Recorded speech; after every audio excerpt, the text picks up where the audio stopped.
সামান্য ছোট একটু বিষয় নিয়ে আমার হাজব্যান্ড আমার সাথে এমন রাগারাগি করবে আমি কখনোই ভাবিনি। আসসালামু আলাইকুম, কেমন আছেন সবাই? আশা করি সবাই ভালো আছেন, আমিও আলহামদুলিল্লাহ ভালো আছি। তো কী হয়েছে, কেন আমার সাথে রাগারাগি করছে, পুরো ভিডিও দেখলেই বুঝতে পারবেন। বরাবর মতো সকালে ঘুম থেকে উঠে ফ্রিজ থেকে মাছ বের করে নিলাম। মাছগুলো আমার কাটতে হবে, দুদিন আগে বাজার করে নিয়ে আসছি, কিছু মাছ ফ্রিজে কাটা ছাড়াই ছিল। তো এটা ভিজিয়ে পাশাপাশি একটু ইলিশ মাছ বের করছি রান্না করার জন্য, কারণ এক মাছ কাটতে আমার অনেক সময় লাগে। তো এদিকে এগুলো ভিজিয়ে ভাবলাম একটু চা করে নিই। আর আজকে আমি ঘুম থেকে অনেকটা লেট করে উঠছি, একটু ঠান্ডা ঠান্ডা ছিল, রাতেও ঘুমাইতে দেরি হয়েছিল। আর এদিকে সে ঘুমাইতে আসছে আর আমি একটু চা বানিয়ে খেয়ে নিলাম, কারণ অনেক ক্ষুধা লাগছিল। তার ভারী কোনো নাস্তা বানানোর মতন এত সময় আমার ছিল না। তো চা দিয়ে মুড়ি দিয়ে খেয়ে নিলাম। আর এই মুড়ি খাওয়াটা কিন্তু আমার বেশ ভালো লাগে। এই মুড়ি দিয়ে চা দিয়ে খাওয়াটা আমি আমার দাদুর থেকে শিখছি। যাই হোক, খাওয়া দাওয়া শেষ করে চলে গেলাম আবার পাকের ঘরে। এই ফাঁকে আমি অফ ক্যামেরা মাছগুলো কেটে নিছি, কারণ মাছ কাটতেই আমার অনেক সময় লাগে। এই কারণেই ভাবলাম যে আজকে একদম পুরা সারাটা দিন আমার লেগে গেছে, এমনি ঘুম থেকে দেরি করে উঠছি, এই কয়টা মাছ কাটতে আমার অনেক সময় লাগে। আর হুট করে দেখলাম খুব সুন্দর বৃষ্টি পড়তেছে, প্রায় একটা। তো বাড়িতে যেয়ে একটু বৃষ্টিও দেখলাম, ভালোই লাগতেছিল, মানে একটু ঠান্ডা ঠান্ডা ভাব। যাই হোক, বৃষ্টি দেখে আবার পাকের করে চলে আসলাম। তো আজকে তাড়াহুড়া করে আর কী করবো, একটু ডাল ভিজেছিলাম, সাথে এই যে একটু মাছ রান্না করব।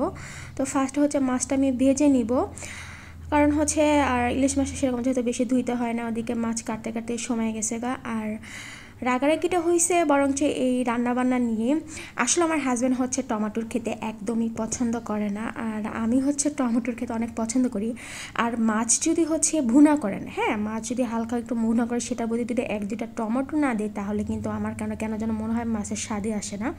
আর এই যে এই টমেটো দিয়ে যত সব, তার সাথে আমার ঝগড়াঝাটি শুরু হয়েছে। মানে টমেটো দিয়ে আমি কেন তরকারি রান্না করলাম, সবসময় আমার কেন টমেটো দিতে হয়। সেদিন এমনি তো দেরি হয়ে গেছিলো, মাছ করতে করতে ঘুম থেকে উঠতে আমার একটু মেজাজ গরম হয়েছিল, আমি একটু তর্ক করে ফেলছিলাম। যাই হোক, সব কিছু মিলে আমাকে বলতেছে বাজারে যত টমেটো আছে সব কিছু সে ফেলে দেবে, হ্যান ত্যান।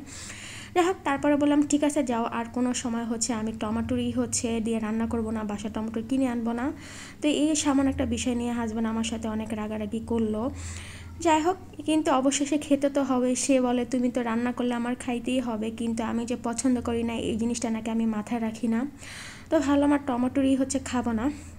যাই হোক, রান্নাবান্না ওইদিকে হইতেছে, আর এদিকে আমি ভালো চুলে মেহেদি দিব। তো অনেক দিন ধরে দেওয়া হয় না, তো সব কিছুর মাঝখানে আর কি আবার আমি একটু চুলের যত্নও করতেছিলাম। যাই হোক, এদিকে মেহেদিটা একটু হালকা পেস্ট করে এর মধ্যে একটু তেল দিয়ে মাথায় দিব, কারণ অনেক দিনে যত্ন নেওয়া হয় না বিভিন্ন ব্যস্ততার কারণে। তো ওইটা দিয়ে আমি আবার পাকা করে চলে আসলাম। এদিকে আমার এই তো তরকারিটা পরে ভুনা ভুনা হয়ে গেছে। এখন এর মধ্যে যে মাছগুলো দিয়ে দিব।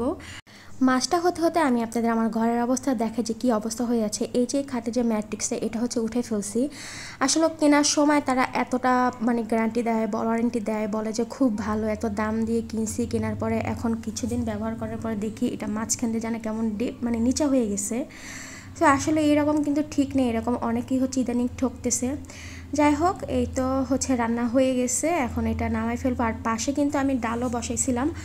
তো আজকে সেই ডালটা দিয়ে আমার সাথে ভাত খাইছে, আর আমার সাথে একটু রাগারাগি করছিল যে কেন টমেটো দিয়ে রান্না করছে। আসলেও মাঝে মধ্যে হাজব্যান্ড যদি রান্নাবান্না নিয়ে কিছু বলে খুব মন খারাপ হয়, কারণ সবসময় রান্নাবান্না করি, মাঝে মধ্যে একটু উল্টাপাল্টা হতেই পারে। তার উপরে একটু তাড়াহুড়া ছিল, টমেটোর আমি একটু বেশি দিয়ে ফেললাম। যাই হোক, রান্নাবান্না শেষ করে ফ্রেশ হয়ে খাওয়া দাওয়া করে বারিন্দায় আসার পর দেখলাম এরকম কবুতরগুলো এত ভালো লাগতো, আর সিরিয়ালে অনেকগুলো ছিল।